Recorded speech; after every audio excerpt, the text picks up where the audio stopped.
آج کے اس مختصر بیان میں آپ کے سامنے میں امیر المومنین علیہ السلام کی اس وصیت کا ایک جملہ پڑھنا چاہوں گا کہ جب ابن ملجم نے آپ کو ضربت لگا دی اور یہی رمضان مبارک کا مہینہ تھا، آپ زخمی حالت میں ہیں، چہرے کی رنگت بدل چکی ہے اور خدا سے ملاقات کا وقت آ چکا ہے،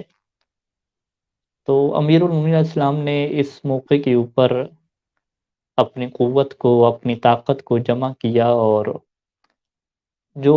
زندگی کے تجربات تھے ان کے، جو انہوں نے جو انہوں نے اس فانی دنیا میں اپنا وقت گزارا، اس کے متعلق جو ہے وہ سب کو جو ہے وہ وصیت فرمائی، خصوصاً امام حسن اور امام حسین علیہم السلام کو جو ہے وہ وصیت فرمائی، اور اس کے اندر جو پہلا جملہ تھا وہ تو تقوی کا تھا کہ میں تمہیں سب سے پہلے تو تقوی الہی کی وصیت کرتا ہوں۔ اس کے بعد جو دوسرا جملہ تھا فوراً، وہ یہ جملہ تھا کہ وَأَن لَا تَبْغِيَ الدُّنْيَا وَإِن بَغَتْكُمَا، کہ اے میرے بیٹو کبھی بھی تم دنیا کو نہ چاہنا، اگرچہ دنیا تمہیں چاہ رہی ہو، دنیا تمہیں مانگ رہی ہو، لیکن تم کبھی بھی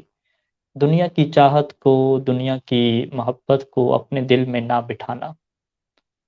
اور اپنی حالت یوں بنا لینا کہ ولا تأسف علی شیء منہا ذوی عنکما، کہ دنیا کی اگر کوئی چیز تمہارے ہاتھ سے نکل جاتی ہے، رہ جاتی ہے، تو اس کے اوپر پھر تم کبھی بھی افسوس نہ کرنا۔ امیر المومنین علیہ السلام کی زندگی کے آخری لمحات ہیں، آپ تصور لے جائیں کہ ایک جو ہے وہ باپ ہے جس کا سر شکستہ ہو چکا ہے، چہرے کی رنگت تبدیل ہو چکی ہے، بالکل آخری لمحات آ چکے ہیں، اور وہ آخری لمحات میں اپنے بیٹے حسن و حسین جیسے بیٹوں کو بلا کے وہ قیمتی باتیں بتا رہا ہے۔ تو وہ جو قیمتی بات امیر المومنین علیہ السلام، بڑی ایک ایسی بات کہ جس کی بڑی اہمیت ہوتی ہے، جب وہ بتا رہے ہیں تو اس بات کے اندر اس بات کو فوکس کر رہے ہیں کہ دنیا کی محبت تمہیں دل میں نہیں رکھنی، اگرچہ دنیا تمہاری طرف بڑھے گی لیکن اس کے باوجود تمہیں دنیا کی محبت دل میں نہیں رکھنی۔ یہاں سے ہم اس سوال کی طرف توجہ کرتے ہیں کہ امیر المومنین اسلام کے کلام میں ہمیں دنیا کی بہت زیادہ مذمت ملتی ہے، تو اس دنیا کا مطلب کیا ہے اور دنیا کہتے کسے ہیں؟ واضح ہے کہ دنیا کا جو لفظ ہے وہ عربی زبان کا فعلا کے وزن پہ ہے، اور اس کا جو مذکر ہے وہ ادنا ہے، دنوب سے یہ لفظ نکلا ہے جس کا مطلب قریب ہونے کے ہیں، ادنا یعنی بہت ہی زیادہ کیا ہے، قریب چیز ہے۔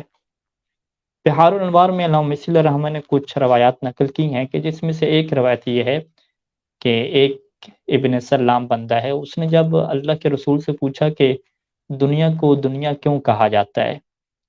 تو وہاں پہ اللہ کے رسول نے یہ جواب دیا کہ لأن الدنیا خلقت من دون الآخرہ، کیونکہ دنیا کو آخرت سے پہلے خلق کیا گیا، لأن الدنیا دنیۃ خلقت من دون الآخرہ، دنیا جو ہے وہ پہلے آ جاتی ہے، نزدیک آ جاتی ہے، اور آخرت کو آخرت اس وجہ سے کہتے ہیں لأنہا متأخرۃ تجیء من بعد الدنیا، کیونکہ یہ متاخر ہے اور دنیا کے بعد آتی ہے۔ تو یعنی کیا مطلب، جو ہمارے ابھی قریب ہے آخرت کی نسبت سے اسے ہم دنیا کہتے ہیں، اور جو چیز بعد میں آئے گی اسے ہم کیا کہتے ہیں، آخرت کہتے ہیں۔ تو اسی وجہ سے امیر المومنین علیہ السلام کے ہمیں یہ کلمات ملتے ہیں کہ آپ یہ فرمایا کرتے تھے کہ مجھے تمہاری دنیا سے تین چیزیں پسند ہیں،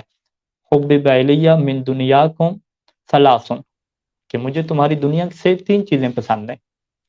یعنی امیر المومنین علیہ السلام جو دنیا کی مذمت فرما رہے ہیں، اس کلام میں کیا فرما رہے ہیں کہ مجھے تمہاری دنیا کی تین چیزیں پسند ہیں۔ اب وہ دنیا کی چیزیں دیکھیے گا کہ جو امیر المومنین علیہ السلام کو پسند ہیں، فرمایا کہ پہلی چیز اطعام الضیف والصوم بالسیف والضرب بالسیف، ٹھیک ہے، یہ کلام امیر المومنین علیہ السلام ہے کہ پہلی چیز جو تمہاری دنیا سے مجھے پسند ہے وہ مہمان کو کھانا کھلانا ہے، دوسری چیز گرمی کا روزہ رکھنا ہے، اور تیسری چیز تلوار سے جنگ لڑنی ہے اور جہاد کرنا ہے۔ تو مطلب کیا کہ گرمی کے روزے کو، جہاد کو، مہمان کے کھانا کھلانے کو امیر المومنین اسلام دنیا کہہ رہے ہیں کہ یہ تمہاری دنیا ہے، اس سے مجھے یہ 3 چیزیں پسند ہیں۔ دنیا کیوں کہہ رہے ہیں؟ کیونکہ وہ ابھی اسی وقت ہے، بعد میں نہیں آئے گی۔ جو چیز بعد میں آئے گی اسے کیا کہتے ہیں؟ آخرت کہتے ہیں۔ تو یہاں پہ جو دنیا کا معنی استعمال کیا گیا وہ اس معنی میں استعمال کیا گیا کہ جو ابھی آپ کے پاس ہے۔ تو ابھی جو چیزیں ہمارے پاس ہیں ان سے اگر ہم محبت کرتے ہیں اور اس کی محبت کی وجہ سے اس کا فائدہ ہمیں آخرت میں ہوتا ہے، تو امیر المومنین اسلام کو دنیا کی وہ چیزیں پسند ہوتی ہیں کہ جس کی وجہ سے فائدہ جو ہے وہ آخرت کو ہوتا ہو۔ دنیا ہے تو اسی وجہ سے ہم اللہ کی عبادت کر سکتے ہیں، دنیا ہے تو اسی وجہ سے ہم اپنی آخرت کو سنوار سکتے ہیں، دنیا ہے تو اسی دنیا کی وجہ سے ہم اللہ کا سجدہ کر سکتے ہیں، اللہ کی عبادت کر سکتے ہیں۔ تو اسی وجہ سے کہا کہ یہ تمہاری دنیا کی چیزیں ہیں جو ہمیں پسند ہیں، اور پسند کا معیار بھی واضح ہو گیا کہ اس وجہ سے پسند ہیں چونکہ اس کی وجہ سے انسان کی آخرت کیا ہے بنتی ہے۔ گرمی کے روزے کی وجہ سے اللہ کی رضا حاصل ہوتی ہے، مہمان کو کھانا کھلانے کی وجہ سے اللہ کی رضا حاصل ہوتی ہے، تلوار سے جنگ لڑنے کی وجہ سے اللہ کی رضا حاصل ہوتی ہے۔ ہر وہ بات جس کی وجہ سے اللہ کے ہاں درجہ بلند ہوتا ہے اور وہ اسی دنیا میں انجام دی جاتی ہے، وہ امیر المؤمنین علیہ السلام کو بہت پسند ہے۔ تو اس کا مطلب کیا ہوا کہ اگر دنیا کی کسی چیز کو ہم اس وجہ سے پسند کریں،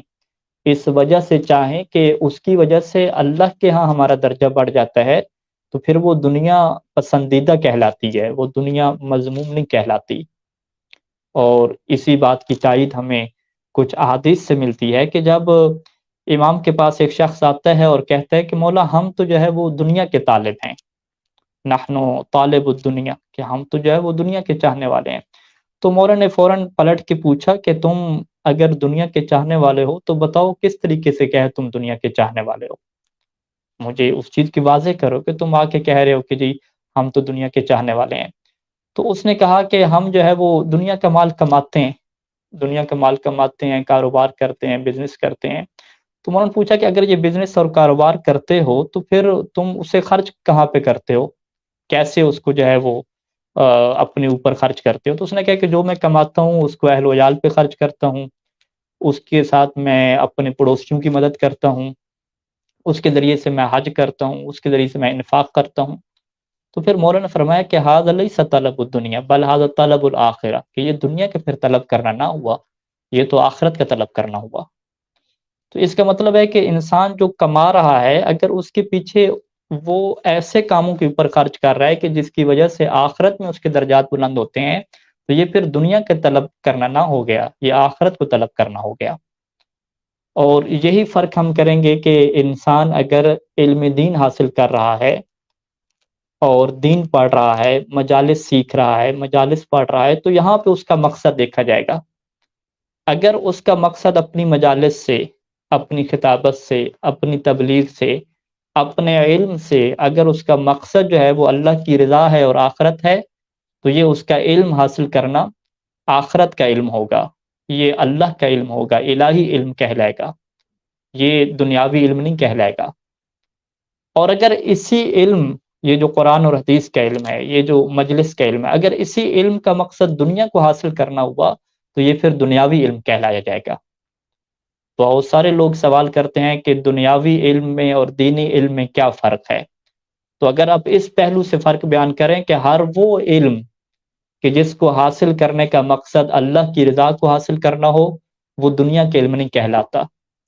وہ دین کا علم کہلاتا ہے۔ چاہے اس علم کا تعلق قرآن و حدیث کے سمجھنے سے ہو، چاہے اس علم کا تعلق انسانیت کی خدمت سے ہو، بشرطے کہ انسان کی نیت اس علم کو حاصل کرنے کی یہ ہو کہ وہ اللہ کی رضا کو حاصل کرے گا۔ اور ہر وہ علم جس کا مقصد انسان کی دنیا ہو، اپنی شہرت ہو، اپنی جو ہے وہ پیسہ حاصل کرنا ہو، دنیا کو حاصل کرنا ہو، آخرت اس کا مقصد نہ ہو، چاہے وہ قرآن اور حدیث کا علم ہی کیوں نہ ہو، وہ دنیاوی علم بن جاتا ہے، اسے ہم آخرت کے علم نہیں کہہ سکتے، اسے ہم دین کے علم نہیں کہہ سکتے۔ اور یہی وجہ ہے کہ روایات میں یہ بات ملتی ہے کہ انسان کے اعمال کا دار و مدار اس کی نیت کے اوپر ہوتا ہے۔ لِكُلِّ امْرِئٍ مَّا نَوَىٰ، ہر معاملے کے پیچھے جو آپ کی نیت ہے اس کو جانچا جاتا ہے۔ اگر اس عمل کے پیچھے نیت جو ہے وہ اللہ کی رضا اور آخرت ہے تو وہ عمل آپ کا دینی عمل کہلاتا ہے، وہ عمل آپ کا اخروی عمل کہلاتا ہے، وہ دنیاوی عمل نہیں کہلاتا۔ اور اگر اس عمل کے پیچھے آپ کا مقصد دنیا ہے تو پھر وہ دنیاوی مقصد کہلاتا ہے، وہ آخرت کا مقصد اور دینی مقصد نہیں کہلاتا۔ انسان اپنے ارادوں سے، انسان اپنی نیت کی وجہ سے اللہ کے ہاں اجر پاتا ہے، اور جو مومن کی نیت ہوتی ہے وہ بڑی خالص ہوا کرتی ہے، وہ فقط اللہ کے لیے ہوا کرتی ہے۔ تبھی اہل بیت علیہ السلام یہ فرمایا کرتے تھے کہ نیت المؤمن خیر من عملہ، کہ جو مومن کی نیت ہوتی ہے وہ اس کے عمل سے بڑھ کے بہترین ہوتی ہے، جبکہ جو کافر کا عمل ہوتا ہے وہ ظاہری طور پہ ٹھیک لگ رہا ہوتا ہے لیکن اس کے پیچھے جو نیت ہوتی ہے وہ بہترین نہیں ہوتی۔ خداوند کریم سے دعا ہے کہ خدا ہمیں امیر المؤمنین علیہ السلام کے اس فرمان کے اوپر عمل کرنے کی توفیق نصیب فرمائے، اور ہمارے دل سے دنیا کی خواہش کو، دنیا کی تمنا کو نکال دے، اور جو بھی ہم دنیا کو حاصل کریں اس کا مقصد ہمارا یہ ہو کہ ہم اللہ کی رضا کو حاصل کریں اور ہم اس کی وجہ سے آخرت میں اپنے درجات کو بلند کریں۔